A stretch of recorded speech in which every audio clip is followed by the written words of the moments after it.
যে আমার চিকেন পকোড়া করব, এটা মানে ম্যারিনেট করলাম, ধনেপাতা কাঁচা লঙ্কা বাটনা বাটা দিয়েছি, ওখানে আদা লঙ্কা এগুলো বাটা চিকেনটা ম্যারিনেট করে রাখলাম তেল দিয়ে, এখানে বাটনা বাটা দিয়ে টমেটো কাঁচা পেঁয়াজ সব দিয়ে, এখানেও আছে কাঁচা পেঁয়াজ বাটা রসুন বাটা আদা বাটা সয়া সস টমেটো সস, তারপরে একটু বেসন একটু চালের গুঁড়ি, এই যে সব এখানে এলোমেলো আছে, আমি করছি।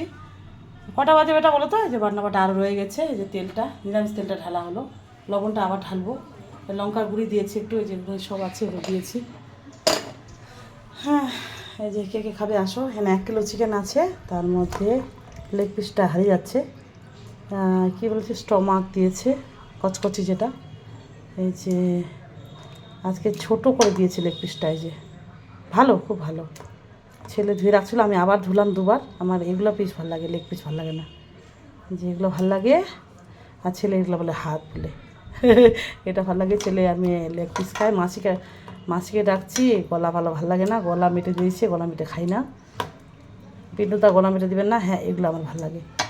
এই সোলের পিস হালকা ফুলকা ভালো লাগে, শক্ত শক্ত দাঁতে লাগে, এই সমস্ত ভালো লাগে। এই নোংরাটা বেরোয়নি, এগুলো ম্যারিনেট করে এখন যাচ্ছি স্নানে।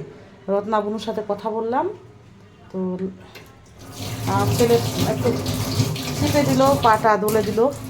আর এখানে আলু কেটে নিচ্ছি ডুমো ডুমো করে, পেঁয়াজ কিছু ভেজে দিব, গরম মশলা ভেজে দিব, আর তেজপাতা দিব, একটা সমস্যা আছেই। আর গোটা রসুন দিব, গোটা আলু, এই তো কিছু স্যালাদের জন্য রাখলাম, আর গাজর শসা কাটতে হবে পরে। দেখি পরে করছি, আমি দেখাচ্ছি। হ্যাঁ, কখন কী খাবো না খাবো দেখাচ্ছি আমি।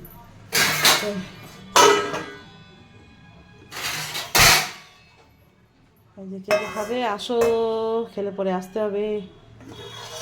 শুভ দুপুরে শুভেচ্ছা, হ্যাপি সানডে। সানডে মানে চিকেন ডে বলে সানডে মানে। আর এদিকে ছেলে চাল আনি দিল, ধনে পাতা আছে, সব আছে। কটা বাজে বেটা বললাম? 1:15। এই যে ছেলে টিভি দেখছে, একটু হাতে হাতে কাজ করলো, মায়ের হাতে হাতে। আর যে আমি সানে যাই, সব কিছু কাটাকুটি হলো, মশলায় হলুদ লাগিয়েছে আমার। তারপরে হচ্ছে সব কিছু হলো, আর গরম জল করব। তারপরে এগুলো একটু ক্লিন করবো আজকে, অনেক 2-3 ঘন্টা আরও কাজ করবো। আজকে কাপড় কাচা নাই, হাওয়া দিচ্ছে, একটুখানি রৌদ্র দিল। এই তো, টাটা বাই বাই, শুভ দুপুর, গুড আফটারনুন।